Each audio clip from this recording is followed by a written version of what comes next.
great to be here and to be talking about something that I'm really quite passionate about, which is loose parts. So a little bit about myself and what I do. So my work really centres on sort of creative approaches in the early years, and I collaborate and I'm an associate consultant with early education, and I'm also an associate tutor with CREC on the MA in early years here in Birmingham. I've been passionate about the Reggio Emilia approach for many years since I first visited, I think over 25 years ago. And that's something that really does still inform my work. And I've had wonderful opportunities really to work with educators and their children in many places all over the world recently. And these international experiences I find really sort of help keep my perspectives fresh and help me connect ideas and inspiration across cultures. So I'm just going to start then today with some of the aims and what we're going to be doing together. And then and then hopefully by the end, I'm really happy to hear your comments, your thoughts, your freshest thinking about the subjects that I'm sharing today, and also answer your questions as well. So, in terms of our aims today, what I really wanted to do was to think about what loose parts are and how they can be used by our babies, our toddlers, and our young children, specifically as a creative material to think with, but also as a material that engages children's communication and something that they can communicate with and through too. And we'll look at ways about how to curate and organise and collect loose parts and really explore how loose parts can develop children's creative thinking, their language and communication, and to do that in line with sort of the principles of practice in the early years that we're all working with. So really, loose parts, and what are they? Well, loose parts really are anything that children can move about, manipulate, control, and change as they are playing. And as Daly and Beloscus say here, children love to carry them about. They like combining them in many different ways, lining them up, taking them apart, and putting them back together again. So there's no real sort of fixed type as to what loose parts are. They can be man-made, they can be natural, they can be recycled, reused, found objects, and things that we may purchase as well. But I love to think of loose parts really as objects and things that are filled with possibility, always open to new ideas of the children and uses, and that they invite children to invent, experiment, and to explore in endless ways. So I think if we focus in on this powerful idea of Simon Nicholson, who is kind of the one who is widely seen as the pioneering thinker around the theory of loose parts, and he said that the more variety of materials there are and the greater possibility that we offer, then the greater the scope for children's discovery and inventiveness. And I think what this really means is that children's creativity and discovery, they both flourish when children have access to lots of interesting things and things that can be combined. So it's not just about what the materials are, it's how varied they are, how adaptable they are, and how inviting they are too, and how they can be worked with and put together. And I think this idea of abundance it's an abundance of lots of different materials, but also, as we can see here in these images, it can be an abundance of one thing too, like these seed pods. And it's how those different possibilities, those different ways of combining these things and putting them together, which is for me the magic of loose parts. And materials, when we think about materials that children are playing with and encountering, then they're tools as well. They're not just things to play with, but tools for expression. And when we think of that word expression, what we really mean is communication. And children use materials. They're making sense of what the materials are themselves, and they're making sense through those materials, through their expression and communication, the experiences that they're having. They're making sense of the things they encounter in the world around them and using these materials to communicate what they know.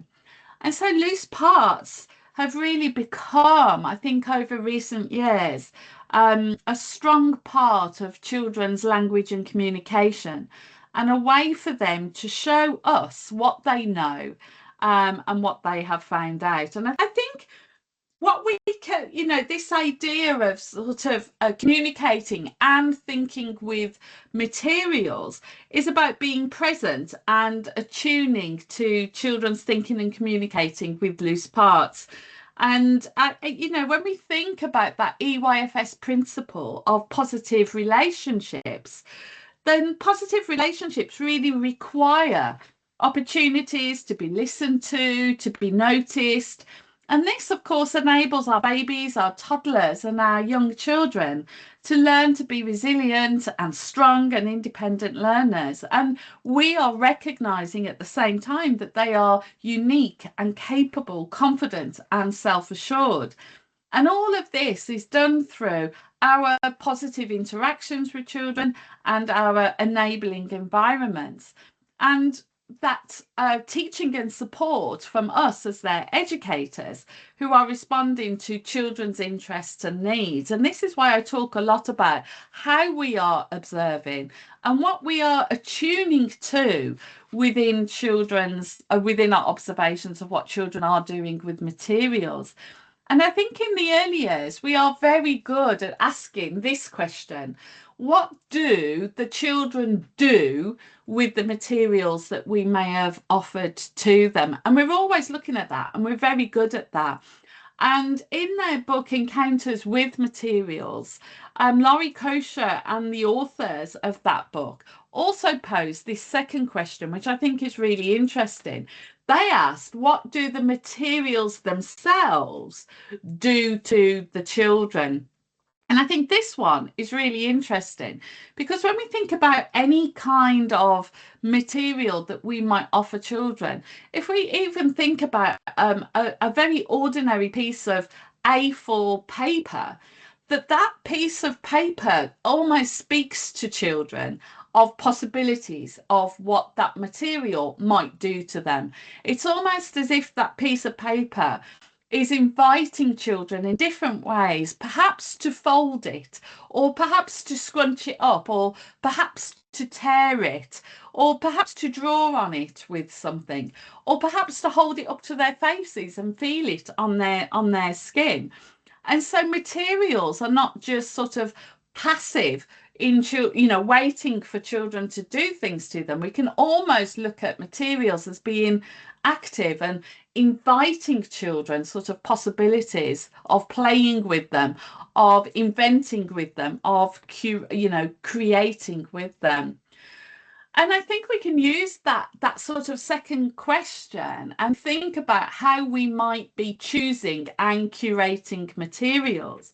And when we think about how we choose and create materials, it really is about being attentive to our choices, thinking for ourselves about what are the possibilities that this range of materials might offer to the children. What kind of learning or what kind of experiences do we want our children to take part in, or what do we want them to discover with these materials?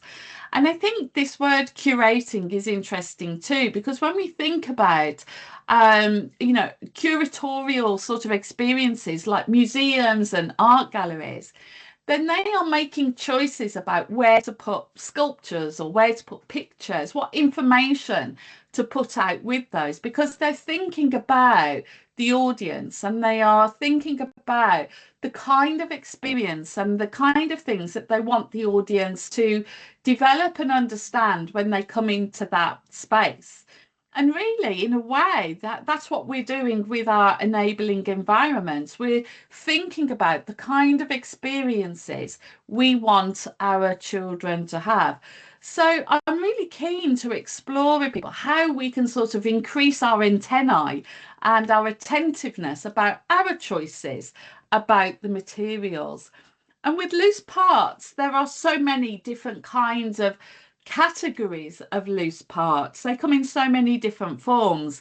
Sometimes when I'm working with people, people will say, oh, it's just about recycled things, isn't it? Or it's just about natural materials. When actually loose parts is anything and everything that hasn't really got a set use for.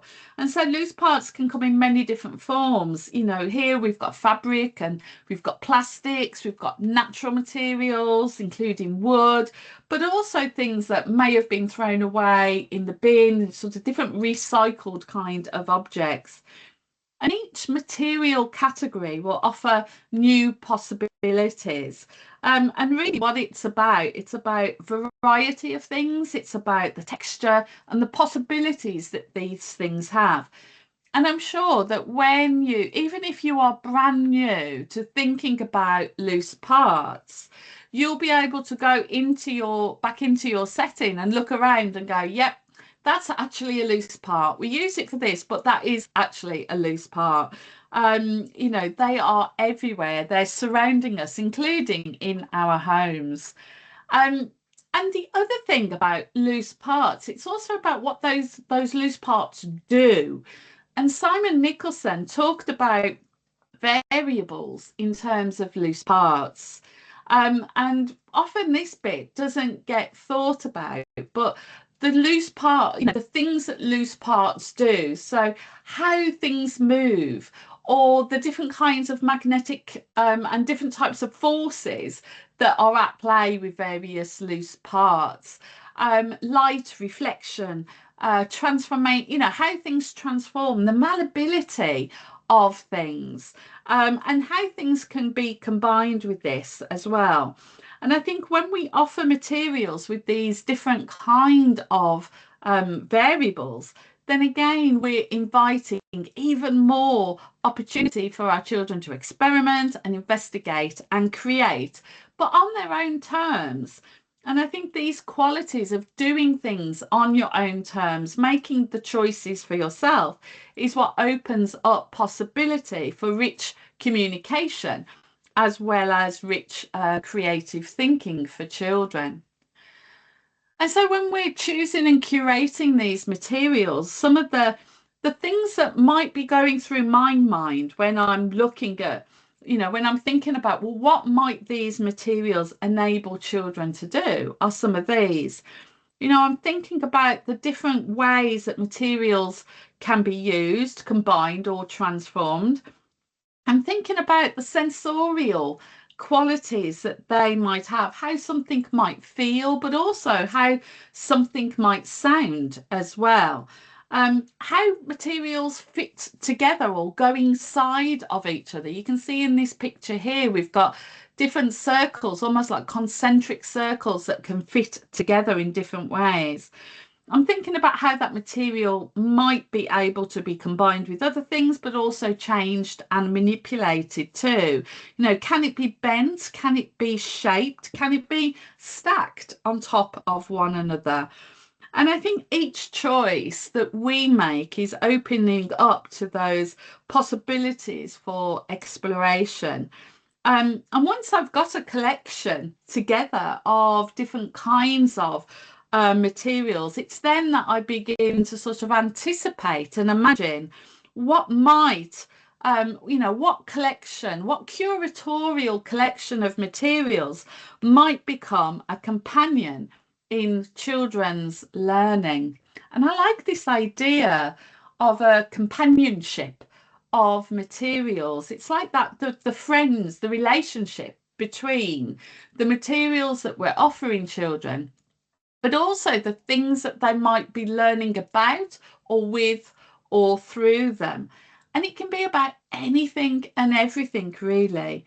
And I think when I talk about this idea of the companionship of materials, I'm really exploring how loose parts are really inviting children into dialogue with sort of big ideas. And I think through their play with their materials, we see how they might be reflecting on emotions, ideas about emotions and relationships and experiences. But it also might be that they are exploring complex mathematical ideas like fractions or, value. Perhaps they're exploring metaphor. And I'll show some examples of young children doing just that with some found objects as loose parts. We can see children, exploring simple ideas about what balances on top of one another, or even what makes, a harmonious composition in terms of what looks good together. And these are just a few of the ideas that you see children exploring with them, but they're also exploring stories as well. They're also communicating their experiences that they've had. And in this example here, I think what children are playing with, of course, are ideas of symmetry. And the loose parts here have been created by the adults. Just very simple cut pieces of paper that have interesting shapes to them. And when placed in companionship with these mirrors, it invites children to play with these ideas of symmetry. And of course, the children are talking through their discoveries about symmetry as they're playing with these materials. And really going back to what it needs is that attentive and attuned adult who's by their side listening, but also responding and attuning to what the children are saying. And just around the corner at the same preschool, so we've got children playing with ideas of symmetry with loose parts, but just around the corner was another group of children playing with ideas about bicycles. And you can see in that curation of choice of materials here that the things that have been chosen and selected on a table that's nearby, and children are taking those materials and then creating their own kind of bicycles here, were materials that had like bike-like qualities. So the educators had thought about materials that kind of looked like wheels, that could be handlebars, that could be chains.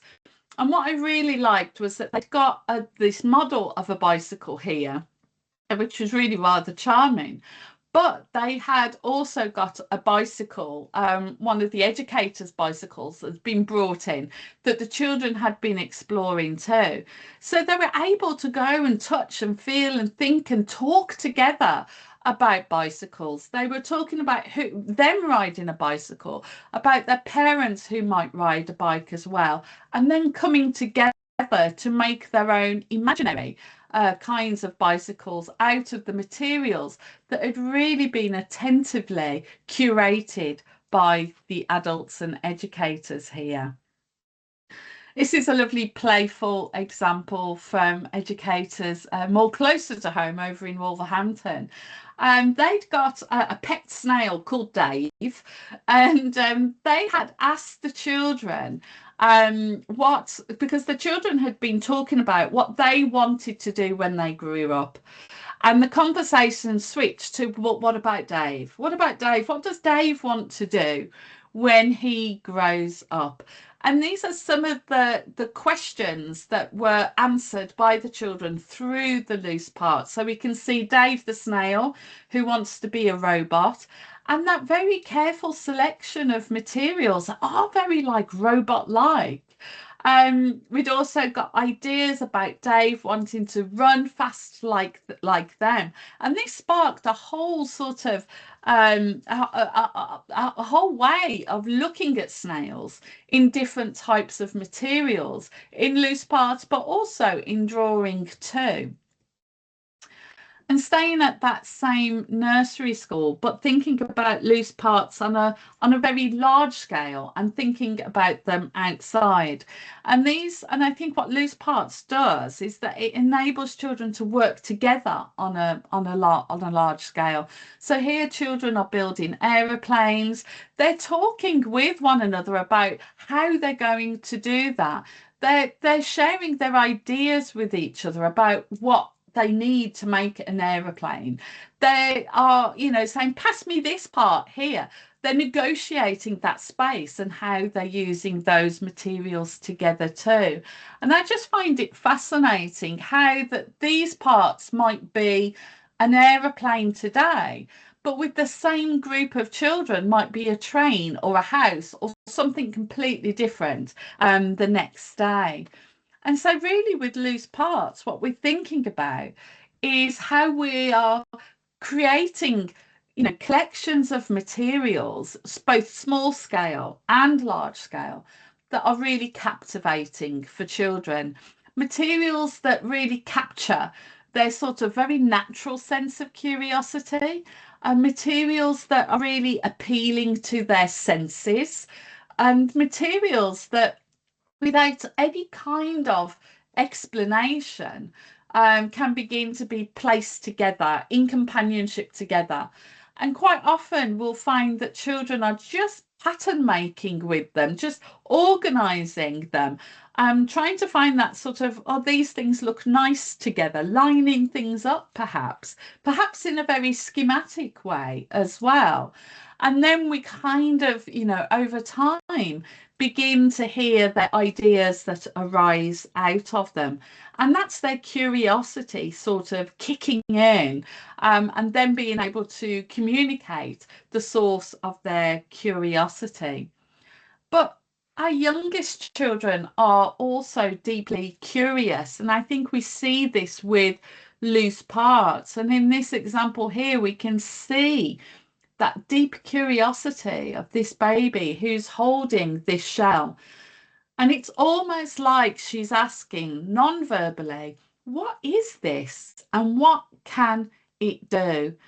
And so curiosity emerges out of these encounters with the world, these encounters with material, which are sometimes or often non-verbalized questions. And that's where we're sort of attuning to children. Sometimes we're making interpretations. This little girl here, she's not going to say to us, this is what I think this is. She's not going to be talking about her curiosity here in words, but we can see it with how she's holding that shell, how her other hand is coming to it, and how her gaze is captured by that. There's an intensity in this image here and in her engagement, and that's what we're kind of attuning to, I think, with our babies. And I'm always fascinated by how our babies are asking questions and thinking, but with their bodies. And I think even before children speak, their bodies are always asking questions. They're reaching out to things, they're touching things, they're investigating with this incredible sense of curiosity. And what fascinates me is how our babies are really attuned themselves to the essence of things, trying to find out what is it and what can it do. And they're literally feeling their way into understanding the world around them. And I guess as us as adults, what we're doing is noticing these very small, silent questions that our babies are making through their actions. And I often wonder, for myself included here, how often do I stop and others around me stop to really appreciate a baby's focus and their persistence and their ways of experimenting? because these are the discoveries that they're making here are really the foundation for their lifelong learning. And I just love this image here from Reggio Children, this floorscape of found and materials, of loose parts. And they're on the floor where these babies are really engaged with them. And that educator who's there attuning to those experiments that these very young scientists are making with these materials. And so we think about loose parts and we think about the quality of them as being open-ended, and that's really what makes them very special for children, that they haven't got a set way of using them. And that freedom really supports their independence and supports their creative discovery too. And there are just so many different endless ways of using them. I do sometimes see children not knowing quite what to do with them if they are really unfamiliar materials. And I think that's when we have to join in alongside of them and maybe not make things out of the materials, but maybe just line things up, put things next to each other like we've got in this image here, because soon they see us make patterning with them, creating compositions with them, and then they begin to understand, oh, this is a possibility. So we're not having to tell them what they have to create, but just sort of being by their side, joining in with them a little bit and sort of making an opening in for them to be able to use these materials. I think other qualities of loose parts are that they can be very mobile and dynamic. So materials that are malleable and that can be moved inside and outside. And you have to think about the rules in your setting for different materials, because we don't always want them being dynamically moved everywhere. You don't want all your small parts, you know, going home in pockets and disappearing off outside into the mud, into the mud kitchen perhaps. But thinking about, you know, materials that can be transported and enabling children to know about those too. So these are lovely, you know, just ropes that these children are drawing with in this open space here, making marks but with ropes. And when we think about materials for outdoors as well, then often we can think about things on a much bigger scale, but also about how those materials are interacting with the stuff of outside, with the weather conditions that are outside, with the puddles that we will have outside, thinking about those combinations of things together. And I think when we think about loose parts in the outdoors, then we often see children's ideas being about things like bridges, homes, vehicles, big things that also children can then play within as well. So creating big contexts like that aeroplane that then they can play with. And I think going back to this idea of what creativity is, and I think what loose parts really enables for young children is about a context for their creativity. And Carlina Rinaldi talked about the intention of children in producing and asking questions, which is what they do with loose parts when they're picking something up and going, but what is this and what can it do and how can I use it? For Carlina Rinaldi, she said that was the very, very beginning, the very essence of creative thinking. Because in a way, creativity is a shift between what is this and what I can do with it. And Anna Kraft, she talked about possibility thinking as a way of thinking about young children's creativity. A lot of creative theory is actually about adults, but Anna Kraft was really thinking about children and particularly about very young children in the early years as well. And so in possibility thinking, she said that what children are doing when they're encountering materials, but or, you know, any kind of material really, that they are asking this non-verbalized question, what is this? And they're really investigating it, really exploring it through play.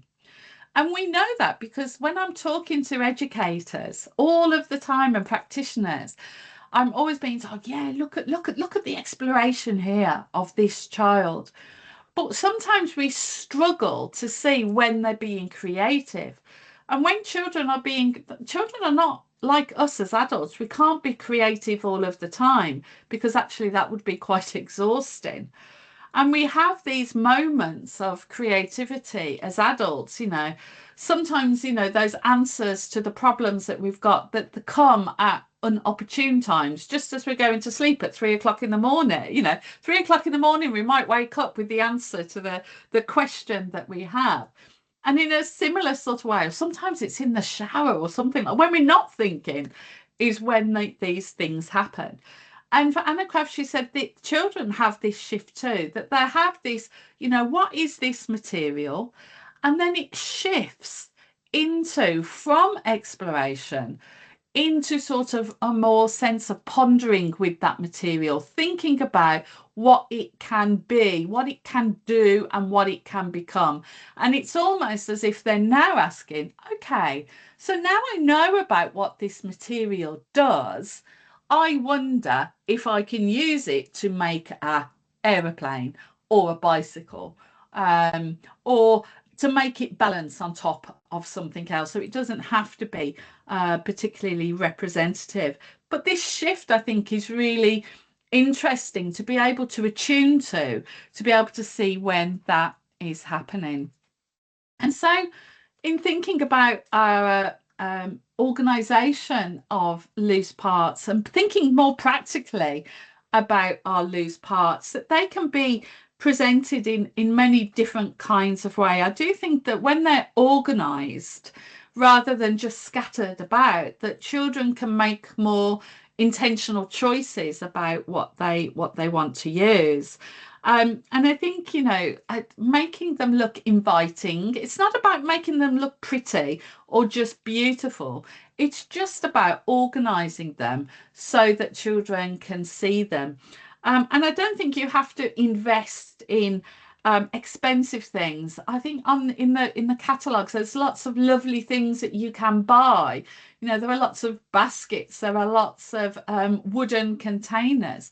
But equally, you know, a collection of transparent takeaway tubs can be equally as effective in organising and presenting these loose parts. And we've got some examples here. We've got some like little muffin cases here with these seeds in. You know, it can be like really small things, and I'm always on the lookout in charity shops and things like that for sort of interesting containers to put loose parts into. But to be honest, I always have a huge stack of takeaway tubs as well, because they last for such a long time, because they're clear and you can see what's inside of them as well. So just have a think about though how you're going to collect, what you're going to collect, how you're going to present those, and how you're going to present them back to the children too. Um, and what you tend to find with children when with smaller loose parts in particular is that it's almost like that they can't resist to use every single piece that they've got here, everything that they can find. And you often find that they're tipping things out, they're grabbing handfuls of things, which is why I like very small containers with just a few things in to start us off with first of all. And what you see over time is that sort of progression in that they start to make more choices instead of just using everything that is there and kind of creating a pizza with everything, that they're making choices about what to use but also what not to use as well. And I think it's those intentional choices, those intentional combinations that we truly see their thinking emerge. And another thing, when you're starting out with children, if you want to sort of help them organize the materials onto the surfaces, and you can see here that children have got some mirrored tiles which have been backed onto cork to sort of place and arrange these materials onto, that we can also, that grids is quite a useful thing for children to place and arrange and create compositions with. And I love grids. They really do help children to organize both their thinking and about the placement of things. And it again, it's like thinking about what does the surfaces do to the children. Well, it invites them to play with ideas about one-to-one correspondence. They start organizing and categorizing the materials, putting certain things together, making selections in different ways. So it's activating things in the children. And so grids might just be a place in which you want to start. And I think you can draw grids, you can make grids just with tape on the floor, you can change the scale and size of those as well. They're such a simple way of working with children and getting them to think about how they're grouping things together and communicating their ideas of why they're putting certain things together. And these different services as well, they're all inviting children in different ways, all doing things to children. So these like frame inserts, I got some of these from making friends with a local framer. And saying, if you've got any that you've cut a bit wonky or that you're not using, or sort of offcuts, then please do pass them my way. And I got a whole bank of those. But they're interesting, and they invite children to organize materials in different ways. Just like having this circular one here has invited this child here to think about that sort of, that patterning in terms of concentric circles. And I think loose parts, going back to loose parts outside and how we might curate materials there. You can do things on as I've said already, on a much bigger scale, but you can also have much more of things as well. And I think depending on your outside area as well, is that you can leave things out longer, that children can return to their ideas and that they can become more complex over time, because you can leave those materials perhaps in situ. This was, we saw this earlier, but this was an example of a gentle prompt for the children, where the educator had offered them a very simple outline which was connected to their ideas about Dave the snail. And she offered them this very simple outline which was made with the hose pipe of this snail, and then invited the children, rather than directing them on what to do, she invited the children to find materials that they wanted to represent their snail. And it was amazing because they were going back inside, they were checking Dave's colorings, and say, right, we need to find things that are brown and black, he's got patterns, he's got stripes, and then coming together, working together to build this rather wonderful snail that we've got here. I'm a bit obsessed with snails. And here, children looked in the shed. They were invited to, they'd been reading stories about rainbows, and they'd seen a rainbow one day in their nursery. And the educator had responded to that interest in rainbows. She'd noticed that they were painting them at the easel a lot too. And so she invited the children to make a rainbow with things that they could find anywhere in the nursery, including in the sheds. And this is what the children did. So we can ask questions for them to be answered in a way that speaks to the loose parts. And of course, when children have worked together to create something like this, they've then got something very powerful in which to talk about. So I think outside really is a place to think about the size and scale of materials. It's about all those things that we can sort of beg, borrow, and steal, the pipes, the tires, the crates. And I think, to be honest, collecting them has become harder because everybody's after them for free. One of the things I would suggest is that you talk to your families because I think they're your most important resource.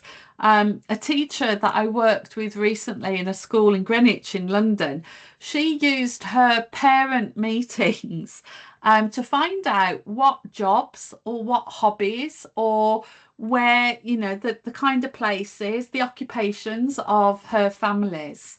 And then when she finds out, she wonders about, oh well, if you're a carpenter, what materials do you use? Because we're always looking for offcuts of wood. So she's really being quite cheeky, but also alerting the families to the kinds of materials that we really want to sort of collect because we know that they are so rich for children's creativity, their communication, and in fact for all areas of learning. Because I think that's the joy about loose parts is that they're not just fixed within the expressive arts and design, but we can use them in our work with children across all those areas of learning.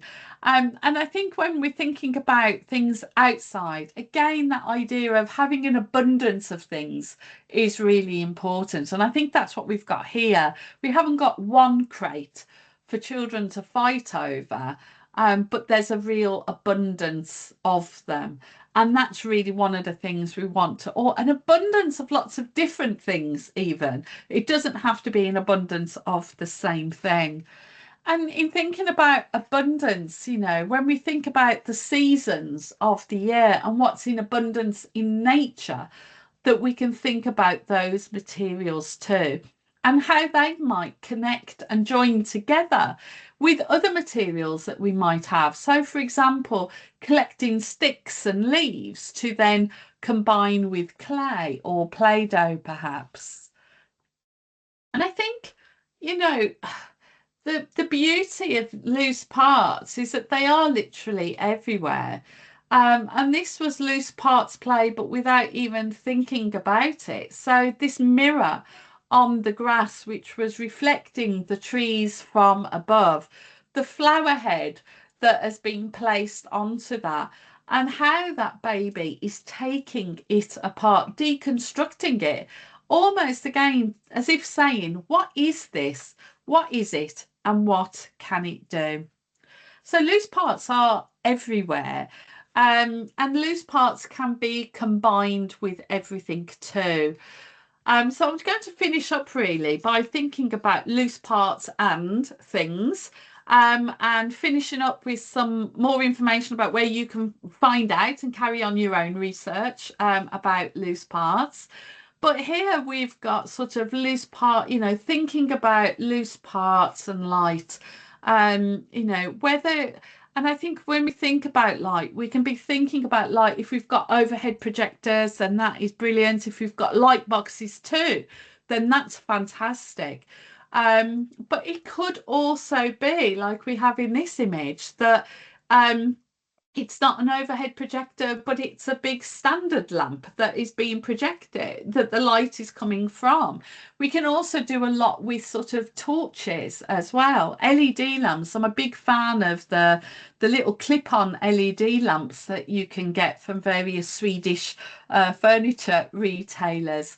And thinking about those materials, thinking about the shape and the shadows that children can make, but also thinking about the colour aspect of shadows as well. I think this is a lovely example here, just of how those transparent cups have been combined with blocks here and then combined with light too to create this. And although we've got a very fancy light screen here, it could be just up against a wall. And it could be small scale too, with a torch. It doesn't have to be big if you haven't got the space. I'm a big fan of torches actually, and exploring loose parts and found objects. And we can see here how children are transforming those very simple kitchen objects, things that have got an aperture, things that are a companion with light, things that can transform with light, and creating these beautiful light experiments here. And this is an example of that, you know, the variables coming together with the materials too. And if we haven't got LED lamps, if we haven't got overhead projectors, that doesn't matter, because we can also use natural light too. So we can use the sunlight, combine that, and explore in different ways with loose parts. So what I'm hoping here is that I'm giving you some thoughts about how you can practically use loose parts with children in your settings. I think what children can, another layer to working with loose parts is how we might integrate technology with that as well. Now, obviously, turning things on and off is part of that sort of technological journey. But also, you know, with your 3 and 4 year olds, then they might be able to capture and take pictures of the organizations of materials that they're making. And that's what this child has done here, where they've taken photographs of their placing and arranging of loose parts on the light box, but then have applied different filters on that photograph to change it too. And it just gives another layer of thinking about what can we do with these loose parts. I just find them so engaging, and engaging with children's actions, doing things together, but also their sort of thinking. I think when children are communicating what they discover through loose parts, it's very powerful. And I think loose parts and mathematical thinking go together very closely as well. And here, these children were they'd been working with these they'd been working and patterning with loose parts. And a tweak to the provision here was the educator providing these pieces of mirror for the children to hold up against their patterning that they had made. And suddenly they started talking about symmetry. And you can see that this one communication here of that very clear, where she says there was one that side and one this side. And when I shine the mirror on it, there was one pattern in there and another one in there. They look alike. So these materials are inviting all kinds of discoveries and mathematical discoveries, and they can be the most simplest of things. The sensing of size through these pebbles.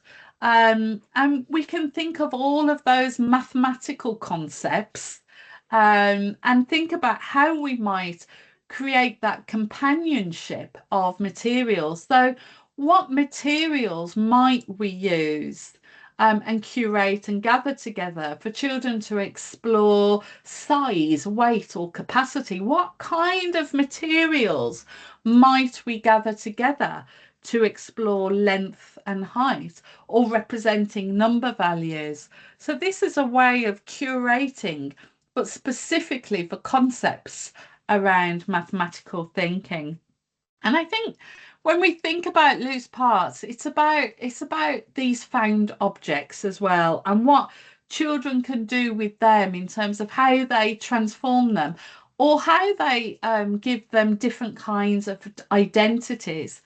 I think this is the thing with our children, is that they see the world in a very open way.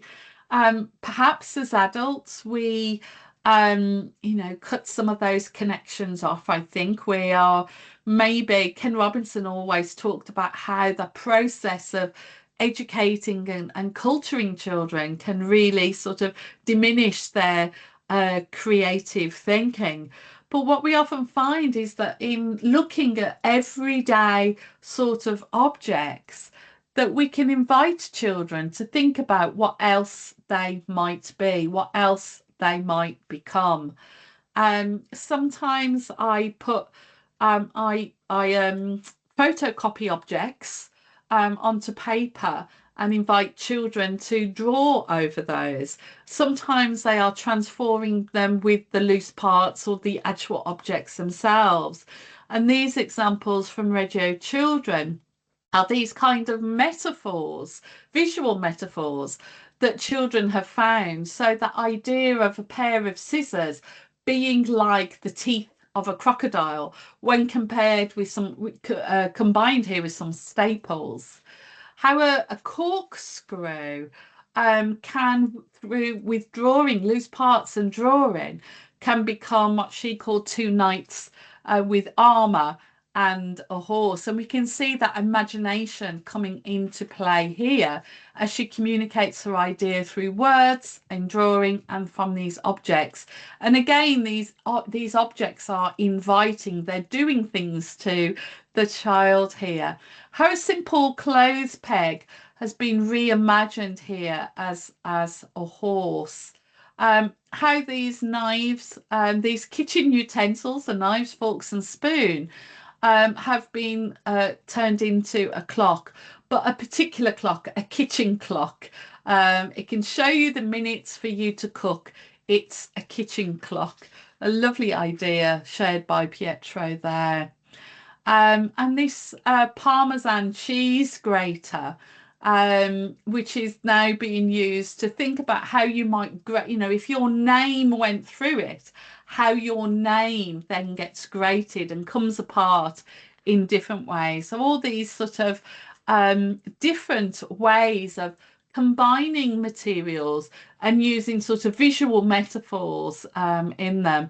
And this sort of final idea here of how this silicon pad for an iron has been used in different ways by these two children, one to make fish, one to make a person. So thinking then about our role as the adult and companion, the creative companion with children. And I think being present and attuning to children's thinking with their materials is one of the things to do, of course, but that we're joining in with them too, joining in, activating, learning together, sharing, collaborating, sparking ideas, perhaps between children, enabling those ideas to spread and communicate amongst groups of children, that we're making space for their learning to unfold slowly. Allowing time to revisit the materials, perhaps moving them into different places sparks different kinds of ideas, and always responding to their curiosity and thinking about how can we sustain this, how can we keep it going rather than moving it on or changing it into something different. I think it's about being really attentive, how we are choosing, being attentive to our choices of materials and the spaces that those materials are in, and how those materials relate to children's own experiences, their ideas and their thinking. Because when we do that, that's when we are creating these very rich, communicative environments for children to share their experiences, to share their ideas, and to share their thinking with and through these materials. And it's about knowing our why.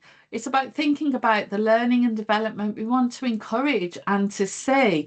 It's not about doing a loose parts activity that is going to keep children busy, but what are we thinking about? What are we hoping that children might discover? And that we are building on children's own interests and explorations, but that we can also as well be developing their conceptual understanding as related to ideas being explored, such as understanding your shadow or the shadow of objects, understanding mathematical ideas, or even conceptual ideas about who am I, what do I look like, and what do I like, your identity.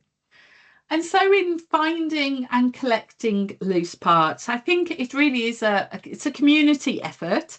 I think, the more people we can bring into the collecting game is better.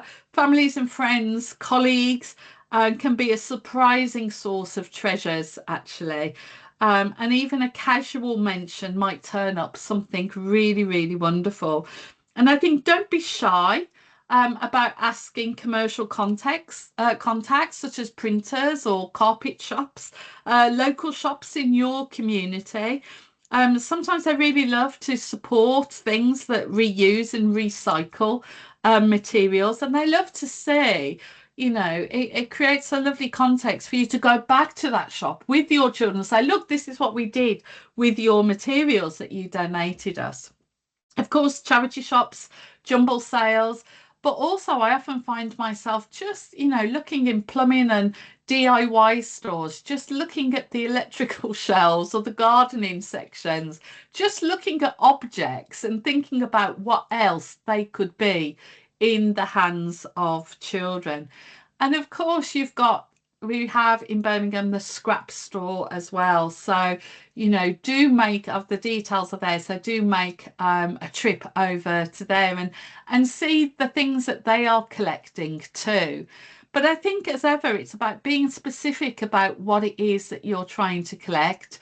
It's about thinking sustainably, and with contacts, and it is a little bit about being cheeky too. And so just some books then finally, just as inspiration.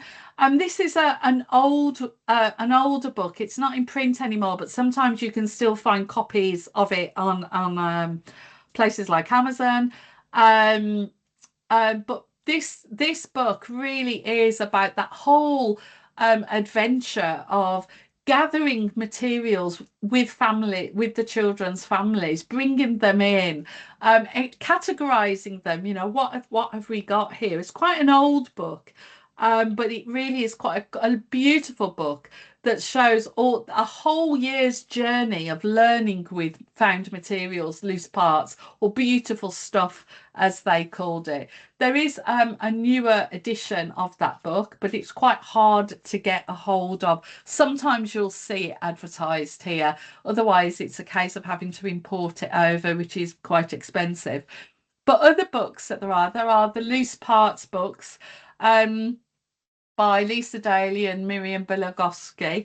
I'm not sure what number they're up to. I think they might be up to loose parts 6 or 7. For me, with these books, loose parts 1 is a really good, very highly visual book that covers all age ranges. And loose parts 2 is really focusing in on children under the age of 3, our babies and our toddlers. So each book then has a different kind of theme attached to it. But for me, if I'm recommending any, then those first 2 books for me are my absolute favourites. There are lots of free resources as well. There's this fantastic guide that has been put together with Inspiring Scotland and Thrive Outdoors. And there's lots of really good advice in there, again, about how to collect things and what to collect and what children do with them as well. So that's something that you can sort of download today. Claire Thompson's work, some of you might know of her work. Her stuff is available through Etsy. She creates books out of loose parts, tell stories. So this is Junk DNA. They're beautiful, but you can also buy resources from her. So she does some really nice sort of magnetic boards that then different items like keys and spanners and washers and all sorts of things then can magnetize onto the back of, and you can read the story and children can create their own stories too. So just to end then, my 5 top tips.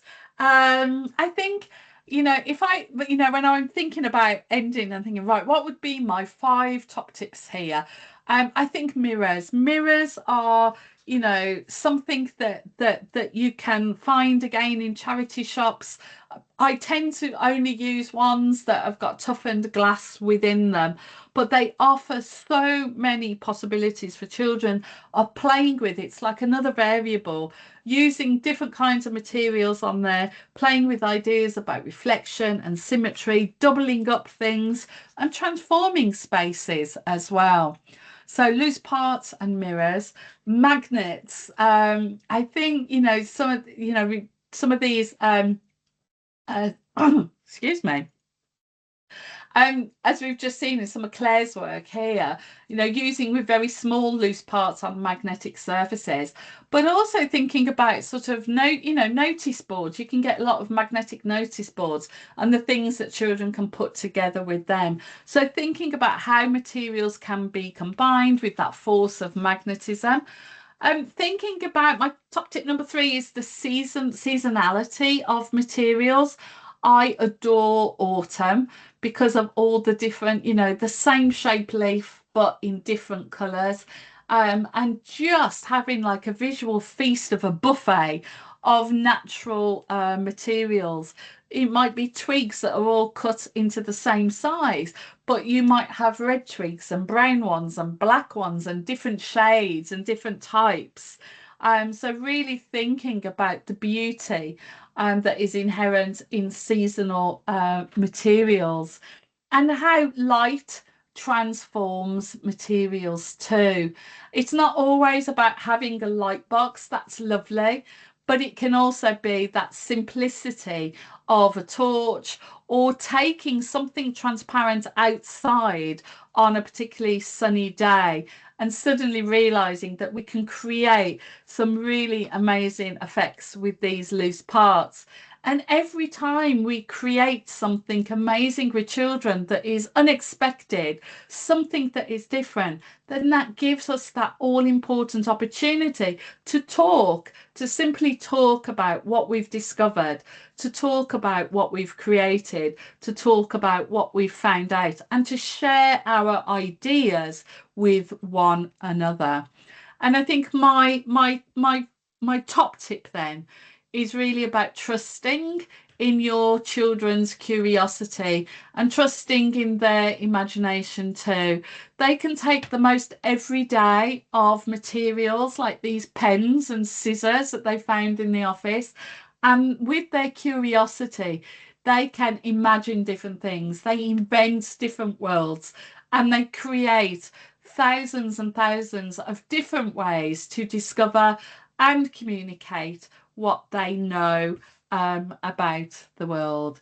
So there we go. Thank you very much. I hope there's been lots of things in there that you think, right, we can do that this afternoon with our children, or ways of going back and thinking about what it is that you want to start collecting and thinking about those curatorial choices that you want to make as well. So thank you very much, and I look forward to your questions and your thoughts.